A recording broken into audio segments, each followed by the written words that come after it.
Hello guys, வணக்கம் and welcome back to சிறப்பு media 2.0. நான் உங்கள் உதய். இந்த வீடியோவில் நம்ம இதை பற்றி பார்க்க போகிறோம் அப்படின்னு பார்த்தீங்கன்னா, பிக் பாஸ் சீசன் 8ஓட 11வது வாரத்துக்கான 2வது நாளுக்கான இரவு நேர ஓட்டிங் முடிவுகளை தான் இந்த வீடியோவில் முழுசாக பார்க்க போகிறோம். ஸோ இந்த வீடியோக்கு போகிறதுக்கு முன்னாடி நம்மளுடைய சேனலை சப்ஸ்கிரைப் பண்ணாதவங்க சப்ஸ்கிரைப் பண்ணி வச்சுக்கோங்க. பக்கத்தில் ஒரு பெல் ஐக்கான் இருக்கும், அதையும் ப்ரெஸ் பண்ணி ஹாலில் போட்டுக்கோங்க. அப்போ தான் நாங்கள் அப்டேட் பண்ணுற ஒவ்வொரு வருஷம் உங்களுக்கு நோட்டிஃபிகேஷன் வந்து சேரும். அதை தாண்டி இந்த வீடியோ குறைஞ்சபட்சம் ஒரு 1000 லைக்கான எதிர்பார்க்குறோம். ஸோ லைக்கை போடுங்க, வீடியோ பாருங்கள். வாங்க இந்த வீடியோ கூட வந்து போகலாம். நம்பர் 1 பொசிஷனில் the one and only MK Muthukumaran அவர்கள் தான் வந்து இருந்துட்டு இருக்காரு.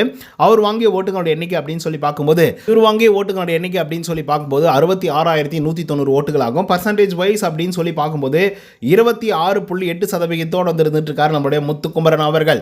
ஸோ இவர் அடிச்சு தும்சம் பண்ணிட்டு இருக்காரு அப்படிங்கிறதுல மாற்று கருத்தே இல்லை. சொல்லப்போனால் இன்னைக்கு 12 மணிக்குள்ளர 1 லட்சம் வாக்குகள் கிட்ட கடக்கிறதுக்கான வாய்ப்புகள் வந்து இருக்கு. அதன் பிரகாரம் வந்து பார்த்தீங்க அப்படின்னா இந்த வாரத்தில் 3 லட்சம் வாக்குகளும் கூட கடக்கிறதுக்கான வாய்ப்புகள் முத்துக்குமரன் அவர்களுக்கு இருக்கு அப்படிங்கிறது குறிப்பிடத்தக்க ஒரு விஷயம். 2வது பொசிஷனில் சௌந்தர்யா, அவங்க வாங்கிய ஓட்டுகளோட எண்ணிக்கை 34,968 ஓட்டுகளாகும். பர்சன்டேஜ் வைஸ் அப்படின்னு சொல்லி பார்க்கும்போது 13.9% வந்து இருந்துட்டு இருக்காங்க சௌந்தர்யா அவர்கள். ஸோ சௌந்தர்யாவை பொறுத்த வரையிலும் இந்த வாரத்தில் அதுவும் தொடக்கத்திலேயே ஏகப்பட்ட குளறுபடிகள் வந்து நடந்துட்டு இருக்கு அப்படின்னு வந்து சொல்லலாம். ஏன்னா 13% அப்படிங்கிறது வந்து சாதாரணமான ஆட்களை வந்து எடுக்கக்கூடிய ஓட்டிங் முடிவுகள். ஏன்னா சௌந்தர்யாவுக்கு ஒரு பெரிய ஃபேன் பேஸ் வந்து இருக்கு. அப்படி இருந்தும் 13% அப்படிங்கிறது ரொம்ப வந்து லோ தான் அப்படின்னே வந்து சொல்லலாம். அதுக்கடுத்து 3வது பொசிஷனில் ராணுவ அவர்கள் வந்து இருந்துட்டு இருக்காரு. அவர் வாங்கிய ஓட்டுகளோட எண்ணிக்கை 25,935 ஓட்டுகளாகும். பர்சன்டேஜ் வைஸ் அப்படின்னு சொல்லி பார்க்கும்போது 10.64% வந்து இருந்துட்டு இருக்காரு ராணுவ அவர்கள். சொல்ல போனால் இந்த ஆளு டாப் கியர்ல வந்து போயிட்டு இருக்காரு அப்படின்னு வந்து சொல்லலாம். அதை தாண்டி சௌந்தர்யா அவர்களே பீட் பண்றதுக்கான வாய்ப்புகள் வந்து இருந்துட்டு இருக்கு. ஏன்னா சௌந்தர்யா அவர்களுக்கு 18% இந்த வாரத்தோட தொடக்கத்தில் ஆரம்பிச்சு இப்போ 13% வந்து வந்துட்டாங்க நேத்திலிருந்து இன்னைக்குள்ளேயே வந்து பார்த்தீங்கன்னா. ஆனால் ராணுவ அவர்கள் வந்து பார்த்தீங்கன்னா 5வது பொசிஷனில் ஆரம்பிச்சு இப்போ 3வது பொசிஷனுக்கு வந்து போயிருக்காங்க. அண்ட் சௌந்தர்யா அவர்களுக்கு ராணுவ அவர்களுக்கு 8000 வாக்குகள் மட்டும் தான் வித்தியாசம் இருக்குது. அதனால் எப்போ வேணாலே மாறத்துக்கு வாய்ப்புகள் இருக்குது. அதுக்கடுத்த 4th பொசிஷனில் ஜாக்லின், அவங்க வாங்கிய ஓட்டுகளோட எண்ணிக்கை 21,848 ஓட்டுகளாகும். பர்சன்டேஜ் வைஸ் அப்படின்னு சொல்லி பார்க்கும்போது 8.85% வந்து இருந்துட்டு இருக்காங்க நம்மளுடைய ஜாக்லின் அவர்கள். ஸோ இவங்களை பொறுத்த வரையிலும் வாக்குகள் அப்படிங்கிறது வந்து குறைஞ்சிக்கிட்டே வந்து வந்துட்டு இருக்கு. சொல்லப்போனால் இவங்களுக்கு வந்து ஒரு 10% வாக்குகள் எப்பவுமே வந்து வந்துட்டு இருக்கும். பட் இப்போ வந்து பார்த்தீங்க அப்படின்னா வெறும் 8.8% அப்படின்றது வந்து ஏற்றுக்கவே முடியாத ஒரு வாக்குகளாக தான் வந்து இருந்துட்டு இருக்கு. But anyhow Jacqueline one of the tough கண்டஸ்டன்ட்டாக இருப்பாங்க அப்படிங்கிறது தான். அதுக்கடுத்து 5th பொசிஷனில் நம்மளுடைய அருண் பிரசாத், அவர் வாங்கிய ஓட்டுகளோட எண்ணிக்கை 20,079 ஓட்டுகளாகும். பர்சன்டேஜ் வைஸ் அப்படின்னு சொல்லி பார்க்கும்போது 8.14% வந்து இருந்துட்டு இருக்காரு நம்மளுடைய அருண் பிரசாத் அவர்கள். ஸோ இவருக்கு ஒரு நல்ல வாக்குகள் வந்து விழுந்திருக்கு. ஏன்னா இதுக்கு முன்னாடி காலங்களில் 5-6% வாக்குகள் மட்டும் தான் வாங்கிட்டு இருந்தாரு.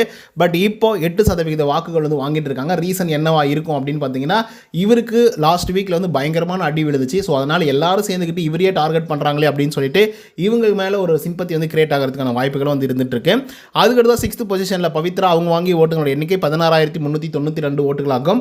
பர்சன்டேஜ் வைஸ் அப்படின்னு சொல்லி பார்க்கும்போது 6.62% வந்து இருந்துட்டு இருக்காங்க நம்மளுடைய பவித்ரா ஜனனி அவர்கள். ஸோ இவங்களுக்கு ஒரு நல்ல வாக்குகள் வந்து விழுந்திருக்கு.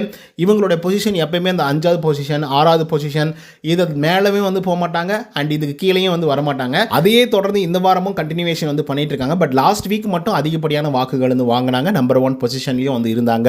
அதுக்கடுத்து 7வது பொசிஷனில் தீபக் அவர்கள் வந்து இருந்துட்டு இருக்காரு. அவர் வாங்கிய ஓட்டுகளோட எண்ணிக்கை 16,056 ஓட்டுகளாகும். பர்சன்டேஜ் வைஸ் அப்படின்னு சொல்லி பார்க்கும்போது கிட்டத்தட்ட 6.51% வந்து இருந்துட்டு இருக்காரு தீபக் அவர்கள். ஸோ இந்த நிலையில் வந்து பார்க்கும்போது தீபக் அவர்கள் எப்போ வேணாலும் பவித்ரா அவர்களை பீட் பண்ணலாம். பீட் பண்ணி மேலே போகிறதுக்கான வாய்ப்புகள் இருந்துட்டு இருக்கு. ஸோ என்னை பொறுத்த வரையிலும் தீபக் அவர்கள் நல்லா தான் வந்து கேம் பிளே பண்ணிட்டு இருக்காரு. சொல்ல போனால் ரொம்ப கடுமையாகவும் நடந்துக்கிறாரு. அதே மாதிரி எந்தெந்த இடத்துல வந்து சாரியெல்லாம் கேட்கணுமோ அந்தந்த இடத்துல வந்து சாரி கேட்டுறாரு. எந்த இடத்துலலாம் வந்து காம்ப்ரமைஸ் ஆகணுமோ அந்த இடத்துல வந்து காம்ப்ரமைஸ் ஆயிடுறாரு. ஸோ அதனால் தீபக் அவர்களுக்கு இன்னும் கூட வாக்குகள் செலுத்தலாம் அப்படிங்கிறது என்னுடைய கருத்து. அதுக்கடுத்து 8வது பொசிஷனில் மஞ்சரி, அவங்க வாங்கிய ஓட்டுகளோட எண்ணிக்கை 13,366 ஓட்டுகளாகும். பர்சன்டேஜ் வைஸ் அப்படின்னு சொல்லி பார்க்கும்போது 5.31% வந்து இருந்துட்டு இருக்காங்க நம்மளுடைய மஞ்சரி அவர்கள். ஸோ இவங்களுக்கு அதிகப்படியான வாக்குகள் வந்து வரும் அப்படின்னு சொல்லி நான் எதிர்பார்த்தேன். ஏன்னா விஜய் சேதுபதி அவர்களே, நீங்கள் சூப்பராக கேம் பிளே பண்ணிட்டு இருக்கீங்க, எந்த சேஞ்சஸும் பண்ணாதீங்க, அதே நிலைப்பாடில் இருங்க, அதே வழியில் போங்க, நல்லா இருக்கும் அப்படின்னு வந்து தீபக் அவர்களுக்கும் சொன்னாங்க, மஞ்சரி அவர்களுக்கும் வந்து சொன்னாங்க. பட் இருந்தாலும் ஓட்டிங்ஸை பார்க்கும்போது தான் பயங்கர சிரிப்பாக வந்து இருக்கு. அதுக்கடுத்து 9வது பொசிஷனில் அன்ஷிதா அவர்கள் வந்து இருக்காங்க. அவங்க வாங்கிய ஓட்டுகளோட எண்ணிக்கை 13,000 ஓட்டுகளாகும். பர்சன்டேஜ் வைஸ் அப்படின்னு சொல்லி பார்க்கும்போது 5.28% வந்து இருந்துட்டு இருக்காங்க அன்ஷிதா அவர்கள். ஸோ இவங்களை பொறுத்த வரையிலும் ஒரு நல்ல வாக்குகள் வந்து வாங்கியிருக்காங்க அப்படின்றத வந்து நம்மளால சொல்லவே முடியாது. பட் அன்ஷிதா அவர்களுக்கு வந்து ஏகப்பட்ட வன்மம் வந்து இருக்கு. அது வெளிப்படையாக வந்து காமிக்கவும் செய்கிறாங்க அப்படின்னே வந்து சொல்லலாம். பட் இருந்தாலும் கூட ரொம்ப ரொம்ப ஓவர் வன்மமாக வந்து இருந்துகிட்ருக்கு. நிறைய இடங்களை வந்து அப்படியே செதறுது அப்படின்னு தான் வந்து சொல்லி ஆகணும். ஸோ அதனால் கூட இவங்களுக்கு வந்து வாக்குகள் அப்படிங்கிறது வந்து கம்மியாகலாம். அதுக்கடுத்து 10வது பொசிஷனில் ரயான் அவர் வாங்கிய ஓட்டுகளோட எண்ணிக்கை அப்படின்னு சொல்லி பார்க்கும்போது 12,090 ஓட்டுகளாகும். பர்சன்டேஜ் வைஸ் அப்படின்னு சொல்லி பார்க்கும்போது 4.92% இருந்துட்டு இருக்காரு நம்மளுடைய ரயான் அவர்கள். ஸோ ரயானை பொறுத்தவரையிலும் நல்ல வாக்குகள் வாங்கினாரா அப்படின்னு கேட்டிங்கன்னா கண்டிப்பாக கிடையாது. கண்டிப்பாக இந்த மனுஷனுக்கும் வந்து பயங்கரமான ஒரு பொட்டன்ஷியல் வந்து இருக்குது கேம் ப்ளே பண்ணுறதுக்கு. பட் இவர் வந்து பார்த்திங்க அப்படின்னா வைல்டு கார்டு என்ட்ரி கொடுக்காம சீசன் ஆரம்பிக்கும் போதே வந்திருந்தால் மேபி ரயான் அவர்களுக்கும் ஒரு பெரிய ஃபேன் பேசஸ் வந்து இருந்திருக்கும் அப்படிங்கிறது தான். அதுக்கடுத்து 11வது பொசிஷனில் ரஞ்சித் அவர் வாங்கிய ஓட்டுகளுடைய எண்ணிக்கை 7,367 ஓட்டுகளாகும். பர்சன்டேஜ் வைஸ் அப்படின்னு சொல்லி பார்க்கும்போது 3% வாக்குகள் தான் ரஞ்சித் அவர்கள் வந்து வாங்கியிருக்காரு. ஸோ அதாவது வீட்டுக்குள்ளே இருக்கும்போது பொழைச்சிக்கலாம் தான். கிட்டத்தட்ட ஒரு 60 நாள் 70 நாள் அப்படிங்கிறது வந்து ஈஸியாக வந்து கடந்துடலாம். பட் டைட்டில் வின் பண்ணுறதுக்கான வாய்ப்புகள் வந்து கிடையாது. மிச்சர் மட்டுமே சாப்பிட்டுக்கிட்டு அம்மு செல்லம் பட்டு தங்கம் அப்படின்றத மட்டும் பேசிக்கிட்டு நம்ம வந்து டைட்டில் வின் பண்ணிடலாம் 100 நாளாக கடந்துடலாம் அப்படின்னா மக்கள் வந்து பார்க்கக்கூடிய மக்கள் முட்டாள்கள் இல்லை அப்படின்றது தான் எனக்கு வந்து தெரியுது. பட் இத்தனை நாட்கள் எப்படி அந்த ஆளை வந்து உள்ளே வச்சுட்டு இருந்தாங்க அப்படிங்கிறதும் சத்தியமாக எனக்கு வந்து புரியவே இல்லை. பட் இருந்தாலும் இருந்தார், அவ்வளோதான். வெரி வெரி சிம்பிள், இருந்துட்டு இருந்தார். நல்ல பிளேயர்ஸ் எல்லாம் வந்து வெளியே அனுப்பிச்சிட்டிங்க. சொல்லப்போனால் சாச்சினா ஓரளவுக்கு பரவாயில்ல, நல்லா தான் வந்து ப்ளே பண்ணிட்டு இருந்தாங்க. ஆனந்தி நல்லா தான் வந்து ப்ளே பண்ணிட்டு இருந்தாங்க, அவங்களையும் வந்து வெளியே அனுப்பிச்சிட்டாங்க. அதுக்கப்புறம் ரியா தியாகராஜன் அவங்களும் ஏதோ சம்திங் வந்து ட்ரை பண்ணிட்டு இருந்தாங்க, அவங்களையும் வெளியே அனுப்பிச்சிட்டாங்க. சுனிதா வந்து பார்த்திங்கன்னா நல்லா பண்ணிட்டு இருந்தாங்க, அவங்களையும் வெளியே அனுப்பிச்சிட்டிங்க.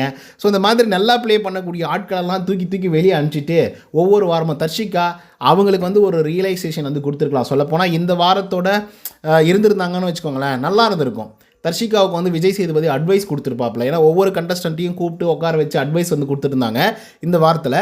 ஸோ அந்த மாதிரி தர்ஷிகா ஒரு வேலை வீட்டுக்குள்ளே இருந்திருந்தா அந்த அட்வைஸ் அப்படிங்கிறது வந்து கிடச்சிருக்கும் தர்ஷிகாவுக்கு. தயவுசெய்து எங்கே நீ வந்து லேக் ஆகிறன்னு கொஞ்சம் பாருமா, அதை வந்து சரி பண்ணிக்கோ. ஃபஸ்ட்டு 4 வீக்ஸ் வேறு லெவல் வந்து ப்ளே பண்ண, அதுக்கு அடுத்த 3 வாரம் வந்து ஒன்றுமே வந்து இல்லை.